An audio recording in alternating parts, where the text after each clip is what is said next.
Bem-vindos a mais uma exploração aprofundada. Hoje a gente mergulha nos comentários bem interessantes sobre Mateus, capítulos 5 a 7. O material chama isso de a constituição do reino dos céus. Parece uma proposta de vida bem diferente. Exatamente. O ponto central ali é um padrão de vida muito elevado, sabe, por seguidores. Contrasta bastante com a lei antiga e a ênfase é toda numa transformação que vem de dentro.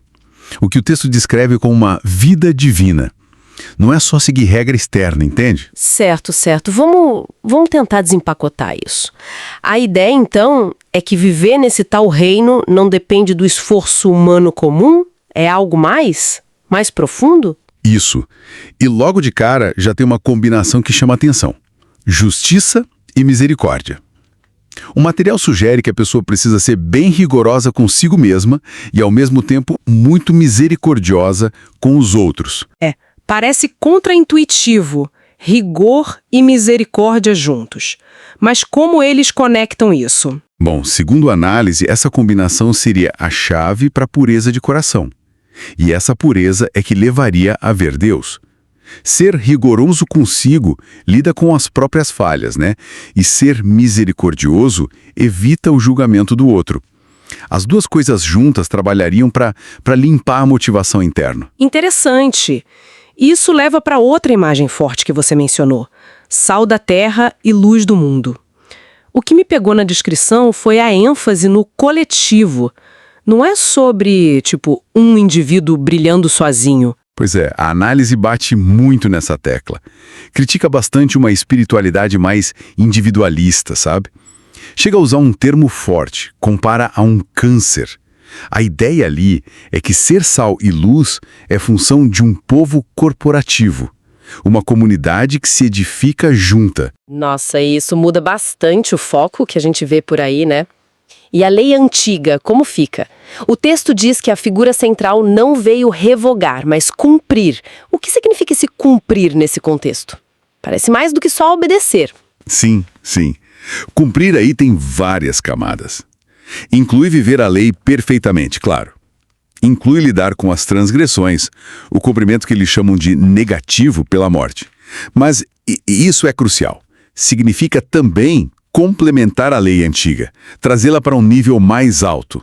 Como naquelas partes, ouvistes o que foi dito, eu, porém, vos digo. Exatamente. Esse eu, porém, vos digo, introduz esse padrão superior. Não é só não matar, é nem sentir raiva no coração. Não é só não adulterar, é nem cobiçar com os olhos. É uma exigência muito mais profunda, interiorizada. Uau! É um padrão altíssimo mesmo. E como alcançar isso? O material dá alguma pista? Porque, humanamente falando, parece impossível. Aí que está o ponto central, eu acho. A chave, segundo essa leitura, não estaria no nosso esforço. Estaria no que chamam de vida de ressurreição, ou a vida divina dentro do crente. Seria essa vida que daria a capacidade para cumprir essas exigências tão altas. Entendi. Essa vida que produziria a tal justiça excedente, sabe? Uma justiça que vai além da regra escrita, que seria necessária para entrar no reino. Não é só comportamento, é a expressão dessa vida interior. Faz sentido. A ênfase muda do fazer pro ser ou pro quê? Pro que vive dentro da pessoa. E falando em práticas, como dar esmolas, orar, jejuar, o material foca muito em fazer isso em secreto. Por quê? Exato. O ponto ali não é condenar as ações em si, mas a motivação por trás delas. Fazer essas coisas publicamente para ser visto. Bom, segundo o texto, isso alimentaria o ego, a nossa carne, né? A natureza humana que busca reconhecimento. E fazer em secreto para o pai que vê em secreto teria o efeito oposto. Mataria esse ego, sabe? E promoveria o crescimento daquela vida divina que, por natureza, seria algo oculto, né? Não exibicionista. Entendi. Isso joga uma luz bem diferente nessas práticas mesmo. E essa ideia de motivação interna, de evitar a exibição, tem um paralelo com o jeito que o material trata da riqueza e da ansiedade, né? Tem sim. A discussão sobre dinheiro, na verdade, parece ser mais sobre ansiedade. A vida humana comum ela é cheia de preocupação com o sustento, com o futuro, né? A vida divina, por outro lado, seria livre disso. Mas não é para deixar de trabalhar ou ser responsável, imagino. Não, não. A orientação seria cumprir o dever, trabalhar, estudar o que for, mas sem aquela ansiedade que consome, sabe? Confiando no cuidado do Pai Celestial. E usar os recursos não para acumular para si, mas para entesourar no céu, mudar o foco do tesouro. É um equilíbrio delicado, responsabilidade e confiança. E mudando um pouco, mas ainda nessa linha interna, como isso afeta o jeito de lidar com os outros? A parte do não julgar, por exemplo. Olha, o princípio que parece unir tudo isso é importar-se com os outros. O não julgar seria uma consequência disso. Se você realmente se importa com o sentimento do outro, e principalmente se você reconhece as suas próprias falhas, a famosa imagem da trave no próprio olho. Sim, a trave e o argueio. Isso. Aí o julgamento do outro perde o sentido. A misericórdia que o texto descreve como algo que não fica medindo, não fica exigindo, ela é exaltada. Se o foco está no outro e na própria necessidade, não sobra espaço para medir ou criticar. E aquela parte de não dar o que é santo aos cães, ou as pérolas aos porcos, isso não parece um tipo de julgamento ou de restrição? Essa é uma questão interessante. Eu tentei aplicar esse ensinamento aos mais prudentes possível.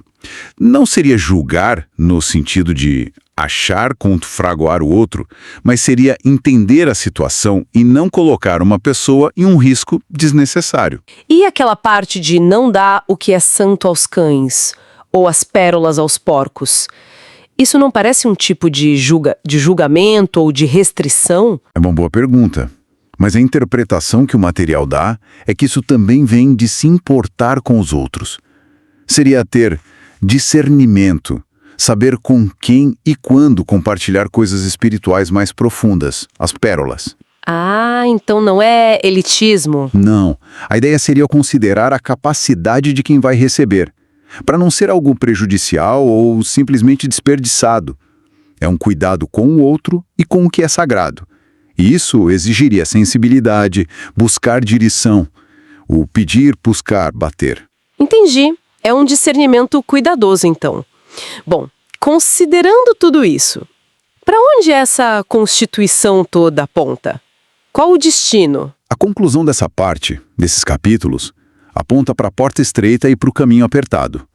Isso representa uma vida de restrições voluntárias, sabe? Escolhidas para se alinhar com esses padrões elevados do reino. E o objetivo final disso? O objetivo final, segundo a análise, é fazer a vontade do Pai Celestial. E essa vontade é identificada ali como a edificação da igreja, daquela comunidade corporativa que a gente falou no começo. E, de novo, a conclusão é que isso só é possível pela ação daquela vida divina interior, não pelo esforço próprio. Ok, é uma análise bem densa mesmo desses textos de Mateus. Fica muito claro que a espinha dorsal é essa transformação interna radical, né? Que vem dessa vida divina e que se expressa nesses padrões éticos. Uau, elevadíssimos. Exatamente. Essa tensão é palpável no texto, né? Entre a exigência altíssima e a afirmação de que só se cumpre por essa vida interior, não pelo nosso esforço. É o fio condutor mesmo. E talvez a reflexão que fica pra gente, né? É como essa dinâmica entre a exigência externa do reino e essa capacidade que viria de dentro. Como isso funciona na prática, no dia a dia, onde termina o nosso esforço e onde começa a confiança nessa vida divina. É uma ótima questão. Material fascinante para a gente continuar pensando. Muito obrigada por nos acompanhar nessa exploração hoje.